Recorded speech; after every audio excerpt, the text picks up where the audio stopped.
On this episode of China Uncensored, China's Xi Jinping has been named core leader. And with great power comes great power! Hi, welcome to China Uncensored. I'm your host, Chris Chappell. You might think that if you're already the leader of the unfree world and oversee the biggest country on earth with the biggest military, there's not much room for job advancement. But you'd be wrong. Because last week, the guy who already holds the titles of General Secretary of the Communist Party, Commander-in-Chief of the People's Liberation Army, and President of the PRC just got a promotion. Yes, Xi Jinping is now China's core leader. Thanks, Chris Buckley. I love a good core pun. By the way, that's the most human-looking photo of Xi Jinping I've ever seen. He actually looks like he might be enjoying that apple. Anyway, back to the core issue here.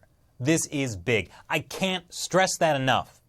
Core leader is a term first used by Deng Xiaoping to describe himself and Mao Zedong. Xi has entered the pantheon of the Communist Party's Olympus.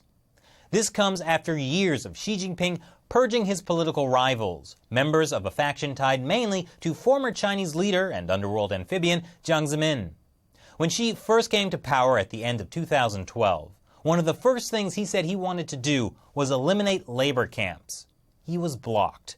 Labor camps were a huge source of money and power for Zhou Yongkang, Jiang's protege and one of Xi's biggest opponents. But after months of purging officials in the oil industry with ties to Zhou, before the year was out, Xi was able to close labor camps down and begin an investigation into Zhou that would eventually lead to his downfall. And even that only happened last year. It's been a slow grind, but now that Xi is the core leader, he's basically filled his special bar. Now he can finally take out the biggest tiger of them all, Jiang Zemin. You see, Jiang Zemin had also been named a core leader by Deng Xiaoping. Sorry, Hu Jintao, always the bridesmaid, never the bride. But Jiang's situation was different than Mao or Deng. Deng Xiaoping named Jiang a core leader because of how unstable the party had become following the Tiananmen Square massacre. If it wasn't clear that Deng fully supported Jiang, other political opportunists would have tried to overthrow him. And even still, there were attempts. Xi, on the other hand, took the title himself after slowly taking out his opposition. This was all carefully planned. In fact, references to Xi being called the core leader by lower-level officials started appearing in state-run media back in January. And now that he's a core leader, he's in a position to take out the previous core leader. But when people start putting your face on souvenirs next to Mao Zedong, it means you're both very powerful and at a huge risk of being taken down. You see, in 1980, a few years after Mao died, the Communist Party created the Rules on Intra-Party Political Life.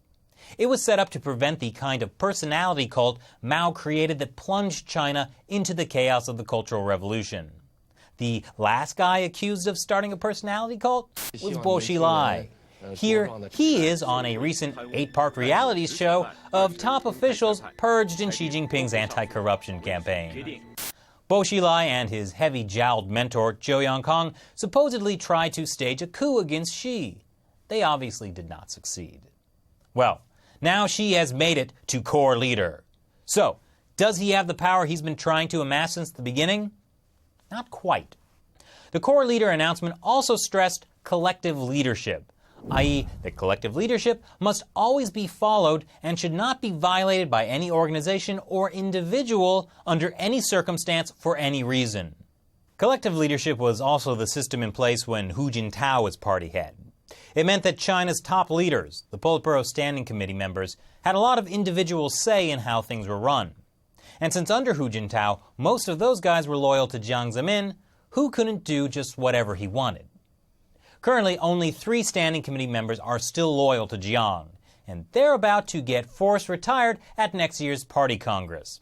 At that point, Xi will get to hand-pick the collective leadership. In other words, there's still more power Xi can grab. And if he gets it, then what? Well, he may use it to stay in power beyond the year 2022, when, according to supposed precedent, he would step down because he will have served 2 5-year terms. But since literally no Chinese communist leader in history, except Hu Jintao, has followed this precedent, there's really no precedent. And Xi will probably do whatever he can to stay in power. So it ain't over till the fat leader sings. But all this is basically following what I predicted back in 2013. Xi tries to play the role of the great reformer, but he discovers, the Communist Party is too corrupt to save, in which case China would need a new system. You know, not quite a president or a dictator, more of a presitator. With great power comes great power. So what do you think? Is this the beginning of the end for the Communist Party? And if so, do you think Xi would hire me to head the new English language Xinhua News? Leave your comments below. Once again, I'm Chris Chappell. See you next time.